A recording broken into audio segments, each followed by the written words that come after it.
You're watching CW Montana. This is the MTN 9 o'clock news. Good evening and thanks for joining us tonight for the MTN 9 o'clock news. I'm Russ Riesinger. Tonight, Billings police are asking for your help to identify a vehicle possibly involved in a Sunday night murder in South Billings. Take a close look at this video here. This small light-colored single cab truck is a vehicle of interest in that shooting.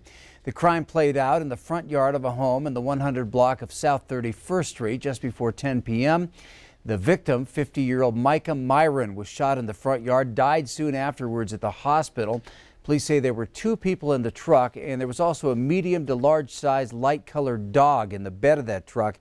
If you've got any information on this crime, you're asked to please call Billings Police Detectives. That number is 657-8473 or Crime Stoppers at 245-6660.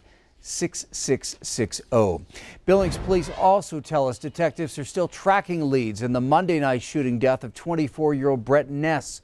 Ness was found shot in the head in the driveway on in Florine Lane there near Central Park. Well, Montana has added two more COVID-19 cases, bringing the total confirmed cases to 453 now. The latest positive results include the first case in Fergus County and the 8th case in Park County. But Fergus County officials say the man in his 40s has actually been out of state for an extended period of time, acquired the disease out of state, and has not returned to Montana. As of tonight, the state reports 61 people with active coronavirus, and just 5 are in the hospital. Well, family members of the first Gallatin County victim to die from COVID-19 are now telling his story. Bill O'Connor, a longtime elementary school teacher in Livingston, who had since moved to Bozeman, died Monday morning after battling that virus for about 3 weeks. O'Connor taught for 30 years. He still helped from time to time at the schools with maintenance. Family members also tell MTN News that O'Connor's wife, Donna, had recently recovered from the virus. Well, April saw more coronavirus cases here in Yellowstone County, but Health Officer John Felton says progress is being made to slow the spread of COVID-19. We talked to him about that and what he thinks lies ahead as we move into a new month and more businesses begin to reopen. The cost of failure to follow these guidelines is catastrophic. Those are the things that make me concerned. No one has been more front and center in the COVID-19 battle here in Yellowstone County than County Health Officer John Felton. We've learned a lot about how to limit the spread of the virus. And Felton says the social distancing that most of us have now become accustomed to has worked. Yellowstone County began April with 30 cases of the coronavirus and added another 50 cases in the course of the month. 2 people died. I think Billings and Yellowstone County have done remarkably well. There's certainly a few people who think it's too much and have objected, and that is, we're still Americans, we still get the right to disagree. Businesses which had been closed began opening this week. Restaurants, bars, and casinos followed this coming Monday. We won't know the effects of the first phase of reopening for 2 to 3 weeks when we start seeing, when cases start to come out. So it takes some time just because of the incubation period for the disease, but there's no timeline on it. And I know people really want a timeline, but pandemics just don't work that way. They kind of go at their own pace. As for what might be ahead as we turn the calendar to May, Felton had this to say. I think at the end of May, we'll still have a lot of cases. We'll be still working on contact tracing. We'll still be gradually moving back towards what we used to think of as normal. The new normal will be here. I think we won't be doing a lot of large group things at that point. It's really important for people to realize that this is a stepwise approach back to a new normal. And Felton says most people do seem to be doing their part and that it shows with the relatively low number of cases and hospitalizations so far. But again, he is expecting there to be more cases as more of Montana reopens. Although not needed right now, a training project now has the National Guard building a 90-bed surge medical facility here in Billings. If ever needed, the beds would be for non-acute and non-COVID patients for Montana and across the region. The Guard has built similar projects in the state and around the world.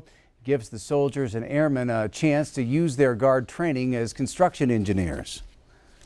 This is a very high morale project for them. They see the value for Montanans. They are Montanans. They're helping their neighbors. They're getting to use their special set of skills that is not always used in the off-season or annual training season. And so this is them helping their neighbors. They're using the skill set that they have learned, that they've dedicated their life to helping their neighbors. So they're very excited about it. Well, the plan is to finish the project in 14 days, furnish it, tear it down, then reconstruct it at another location. For the past few months, whether by howls or hearts in a window, communities across Montana have stood by their healthcare workers. Now a group of Kalispell Regional Hospital nurses wants you to know that all of those actions don't go unnoticed. MTN's Maren Sue spoke with these nurses who want to say thank you. A group of Kalispell Regional Hospital nurses just want to say thank you to the community for your extra love and support during the coronavirus. It is a mixed roller coaster of emotions, honestly. Dealing with all the changes, all the rules that we had to go through with the hospital. Karen Honeycutt is a social worker with Kalispell Regional Hospital's rehab unit. Since coronavirus hit the hospital, she says it's been nonstop and challenging. Everybody's anxious already. So I think the masks for me were probably the hardest thing because I like to make eye contact and develop that rapport really fast. She says while face masks keep herself and others safe, she felt it created a barrier for her. But Honeycutt says the community support is what's kept her going. Some of the money coming from the community, the hospital put that towards what they called a compassion cart. And they bought tons of yummy snacks and they decorated the cart and they brought it around to every unit. And just that just lifts your spirits when you're working on the unit and you're in the walls of the hospital all day long. She says thank you to everyone who's written a note. Those have not gone unread. And so they put that on the wire where we can read those daily. Registered nurse Kayla Tenney says it's stressful thinking about how contagious the virus is. Being cautious as you leave so you don't bring it home to your family. And then just being really attentive to your symptoms and yourself to make sure you're not bringing it into the hospital where people are vulnerable. But she says the community gave her hope. Some sidewalk chalk art, which is pretty fun.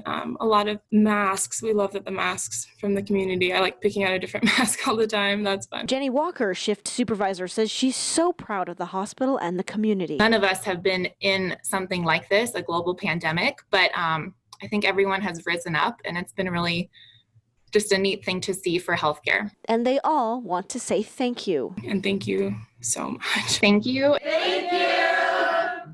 In Kalispell, Maren Sue, MTN News. And Walker reminds people to continue to take this virus seriously by social distancing and making sure to wash your hands.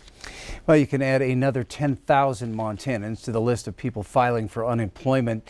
Today's U.S. Department of Labor report shows unemployment claims in Montana are over 96,000 for the week ending April 26th. Across the U.S., that total has reached more than 30 million in just the past 6 weeks. According to the U.S. Tax Foundation, Montana has an unemployment rate of 13.9%. That's the highest in the region. North Dakota is at 11.4%. Wyoming is at 7.1%. These numbers are in stark contrast to February, when the region's unemployment rate was around 3.5%.